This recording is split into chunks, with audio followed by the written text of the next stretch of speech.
Oke, baik anak-anak. Di bab ini coba Ibu pengen ngajak kalian merenung kembali deh. Nah, sebelum ke perenungannya, kalian amati dan dengarkan yang Ibu mau perenung. Untuk bangsa dan negeri, NKRI harga mati. Nah, pernah denger jargon, slogan, istilah ini nih? NKRI harga mati. Nah, apa nih maksudnya nih? Kenapa selalu digaungkan? Dan kalau kaitannya dengan yang ada di si gambar video ini, TNI itu berarti apa hubungannya ya sama kenegaraan kita, bangsa kita? Penjaga kedaulatan negara gitu kan. Kenapa harus dihargai mati? Wes. Ini dia, mengapa sih NKRI itu harus harga mati? Pertanyaannya dulu, apa tuh NKRI? NKRI, Negara Kesatuan Republik Indonesia. Nah, kalau kita recall kembali, kita ingat kembali bahwa negara kita ini secara geografis ini terdiri atas banyak sekali pulau-pulau yang saling terpisahkan satu sama lain. Nah, dari negara kepulauan ini tentunya memiliki tantangan, hambatan, potensi. Salah satunya adalah kalau misalnya belajar sejarah Indonesia, mempelajari bagaimana dulu bangsa ini terbentuk, ya kan terdiri atas kesukuan-kesukuan Yong gitu kan ya. Kalau yang udah masuk ke ranahnya agak modern dikit, itu kan ada beberapa aliansi atau persatuan dari pemuda. Nah, kenapa mereka bisa tercetus atau terpikir untuk terbentuk dalam satu negara yang sama? Kalau sebelumnya dulu kan ada kerajaan Sriwijaya yang di daerah sini nih, Sumatera, habis itu Majapahit yang hampir menyatukan seluruh Nusantara. Nah, apa kaitannya dengan sejarah historis yang sekarang ini terbentuk gitu, NKRI? Oke, Ibu mau ingatkan kembali, sebetulnya konsep dari negara kesatuan itu yang seperti apa sih, Bu? Negara Kesatuan Republik Indonesia. Ini sama nggak, Bu, kayak negara-negara federal gitu? Kan bukannya Amerika tuh juga terdiri atas beberapa negara, terus mereka united gitu kan, menjadi satu untuk disebut sebagai Amerika. Nah, kalau di kita ada perbedaan konsep nih. Negara kesatuan itu juga sering disebut sebagai negara unitaris, united gitu ya, unitaris. Nah, konsepnya dia adalah negara tunggal gitu, alias negara satu. Yang ketika disebut negara tunggal, dia memiliki sistem kenegaraan yang satu, alias monosentris.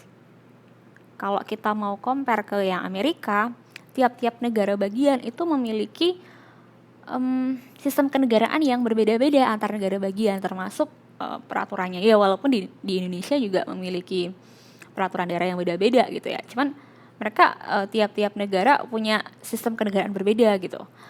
Nah, konsep monosentris ini hanya dikepalai oleh satu kepala negara maksudnya. Satu kepala negara, satu sistem pemerintahan, dan satu badan legislatif. Di mana? Ya, di DPR. Oke. Yang memiliki ini berlaku untuk keseluruhan gitu. Jadi kalau zaman dulu nih ada Republik Indonesia Serikat, masing-masing negara itu memiliki legislasi yang beda-beda. Nah, kalau di sini badan legislatifnya legislasi kan peraturan, jelas beda-beda. Cuman badan legislatifnya dulu beda-beda tuh. Nah, yang di sini jadi satu yang berpusat di DPR.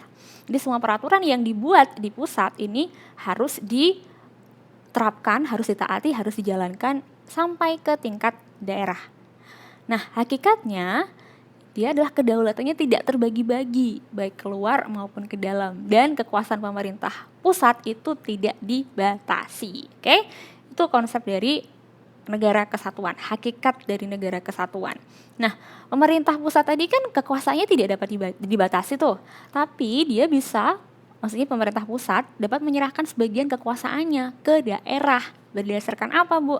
Berdasarkan hak otonomi. Nah, makanya nih, pernah dengar otonomi daerah kan? Otonomi daerah. Kalau kita recall kembali, berarti konsep ini adalah bagian dari sistem kenegaraan yang dikenal dengan desentralisasi. Kalau kita recall kembali, itu kan negara kesatuan itu sebetulnya memiliki dua sistem kalau secara umum anak-anak. Nanti sistemnya sentralisasi,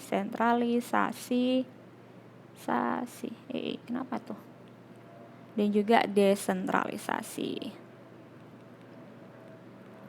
Nah, yang sentralisasi ini semua hal diatur oleh pemerintah pusat, sedangkan daerah tuh hanya menjalankan perintah-perintah dan instruksi yang berasal dari peraturan-peraturan dari pemerintah pusat. Daerah nggak punya wewenang untuk membuat peraturan sendiri, mengurus rumah tangga sendiri, apalagi nyari uang sendiri gitu ya. Nah, tapi kalau yang sistemnya desentralisasi itu daerah diberi kekuasaan, tapi nggak semuanya, sebagian saja untuk mengatur misal budgeting gitu kan, menampung aspirasi rakyat di daerah gitu. Dia juga ada parlemen daerahnya yang DPRD, juga ada bupatinya atau ada gubernurnya gitu. Tapi tetap konsepnya pemerintah pusat sebagai pengendali kekuasaan tertinggi. Nah, di Indonesia melalui sistem mekanisme otonomi daerah ini diharapkan semua wilayah-wilayah yang ada itu memiliki kesempatan yang sama ya. Baik dalam bidang politik, agama, justisi, pertahanan, keamanan, moneter, dan juga fiskal nasional, ekonomi nasional gitu. Sekarang karakteristiknya, kalau kita berbicara tentang negara kesatuan, konsep yang harus terbangun dan ada di kepala yang terkonsep itu harus sejalan dengan yang ada di peraturan gitu ya. Kalau kita ingat lagi, misalnya kita kembalikan ke instrumen perundangan yang ada di negara kita, yang tertinggi tentunya Undang-Undang Negara Republik Indonesia. Nah, ini akan kalian temukan nih konsep kesatuan, negara kesatuan pada bagian-bagian ini. Nah, tiap-tiap bagian itu pada intinya adalah menjelaskan bahwa negara Indonesia itu ya berdaulat, adil, dan makmur. Enggak dong. Kalau yang konsepnya negara kesatuan berarti negara kesatuan Republik Indonesia adalah negara kepulauan karena bentuknya terdiri atas pulau-pulau gitu ya, yang bercirikan Nusantara, wilayahnya punya batas-batas, hak-haknya juga ditetapkan dengan undang-undang. Nah, kalau berbicara tentang istilah Nusantara, nah ini digunakan untuk menggambarkan kesatuan wilayah yang berupa perairan dan juga pulau-pulau yang ada di Indonesia. Oke, di kesatuan wilayahnya itu mulai dari tadi kesatuan politik, hukum, sosial budaya, ekonomi, pertahanan, keamanan. Walaupun terdiri atas ribuan pulau, tetap menjadi satu kesatuan, yakni Negara Kesatuan Republik Indonesia.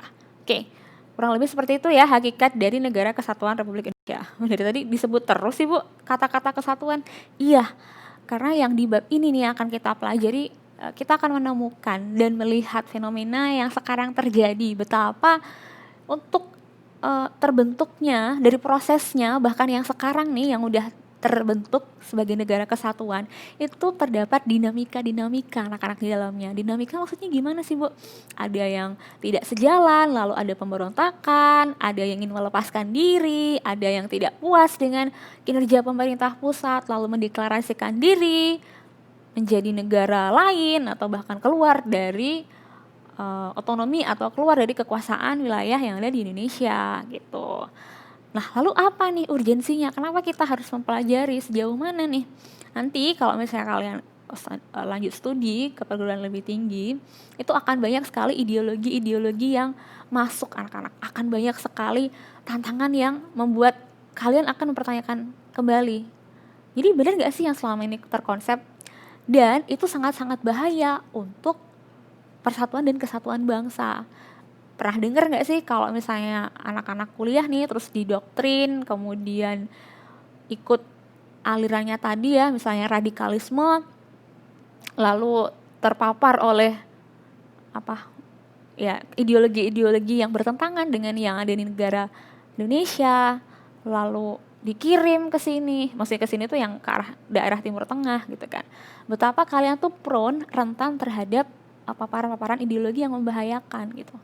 Nah, untuk tetap menjaga nilai-nilai persatuan dan kesatuan, maka ini yang harus ada dalam lubuk diri sanubari ya.